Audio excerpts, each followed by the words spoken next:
Then Middlesbrough came along. Obviously, from Cardiff to the Midlands to Middlesbrough, back to Blackburn in between. Mm. A lot of travelling up and down in terms of relocation. Why Middlesbrough and how did that come about? So in the summer when we were down, I had a few offers to go abroad. Then I didn't want to leave UK yet. Middlesbrough came at the end of the transfer window. They wanted to swap with Jordan Rhodes Right. because he was at Boro. Jordan wanted to stay in the Premier League, so Boro just got promoted, which I can understand. So I stayed for 6 months. And then in December, we start to discuss. And in January, I just signed for Boro. They were in the Premier League, never been in a relegation zone.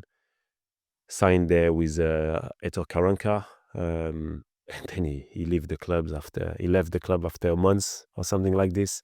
And we go back a bit again in the same circle. When I was at Villa, I think I had around six coaches in 1.5 years. Go to Boro and I've got the same 5-6 coaches. So you've got no consistent work or philosophy of football. And those clubs didn't have any philosophy for the club. So they brought different type of manager with different way of playing football. And the way I was playing football, I cannot adapt to every type of football. If you ask me to press all games, that's not my game. If you want me to run off the shoulder, that's not my game.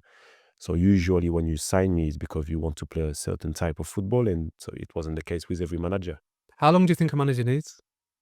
I would say 18 months. 18 months. Yeah, So what's that, three windows? Yeah, I would say to really implement his philosophy.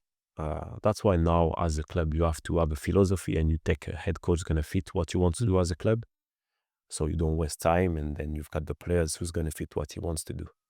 Do you kind of get a sense as a player whether it's going to work or not? You mentioned the element of Middlesbrough and that transition and that carbon copy of Villa. Do you kind of sense, Yeah. hang on a minute, this ain't happening? Very quickly, I felt that I made a mistake to join Middlesbrough. Never worked for me over there.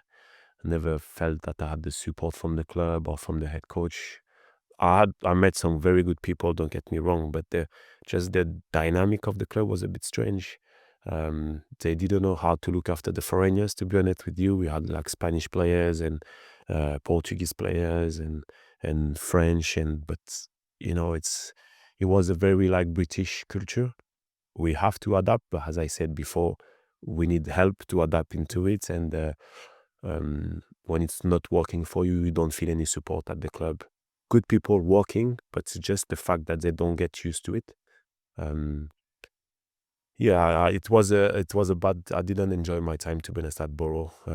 As I said, not the people, but like the football side of it. Yeah. Would you have done things differently if you could go back? I should have stayed in Villa until the end of the season and wait to see what's happened there. But it was the Premier League, so you cannot refuse to go back in the Prem. I wish Karanka could have stayed a bit longer. I don't know exactly why he left or he's been sacked. I don't know exactly, but it's never great to change the head coach during a season when you've never been relegated and like something was off. And then we went to the red part of the Premier League relegation zone, and we got relegated, unfortunately. Yeah.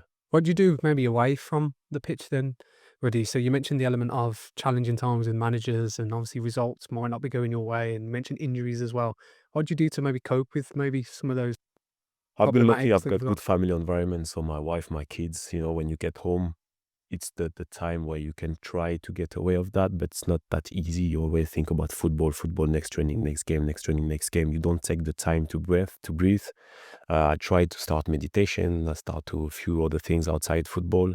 But yeah, you have to have the right environment around you, good friends, good people, that they can show you that you're not just the football player and you've got more to propose. Yeah. Do you feel like there's more maybe psychological support today than there was when you played?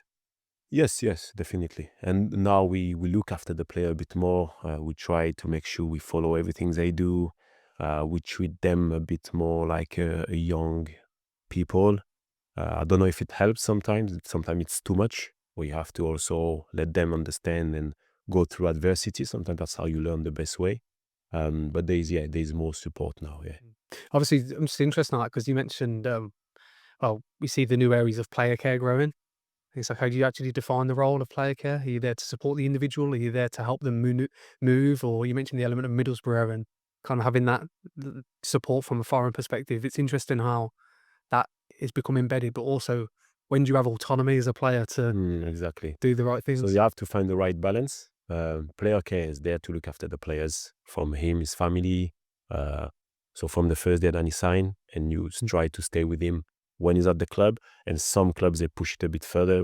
When the player is leaving, they still mm, like try to follow the progress and make sure like he's comfortable, which is great, I think, because that's how you build the culture of the club. So when the player is going outside of the club, he's always talking good about your club.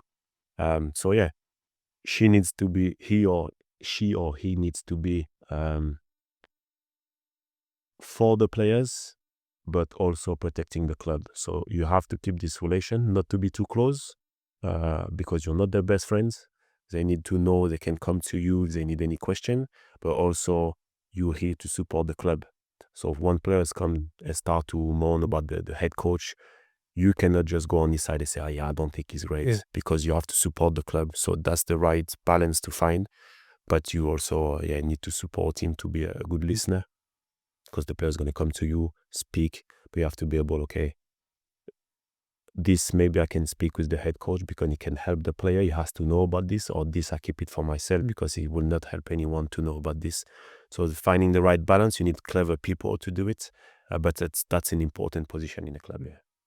After Middlesbrough, you obviously had opportunities to play football abroad. Mm. If I bring you forward to maybe those experiences today, how has your playing career funneled into your role at Blackburn as head of football operations? Is there anything that you can transfer from your experiences into that position? Yeah, so when I was injured a lot at Middlesbrough, I started to think about what I wanted to do after football.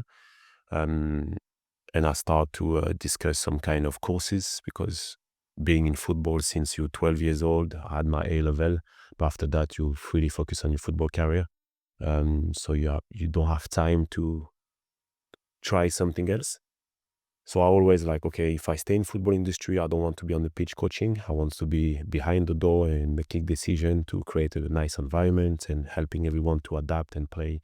Everything that I didn't have, I wanted to propose to the players. So I went abroad, and I started to do a course when I came back, and I decided to retire and CEO in sport organization with VSI.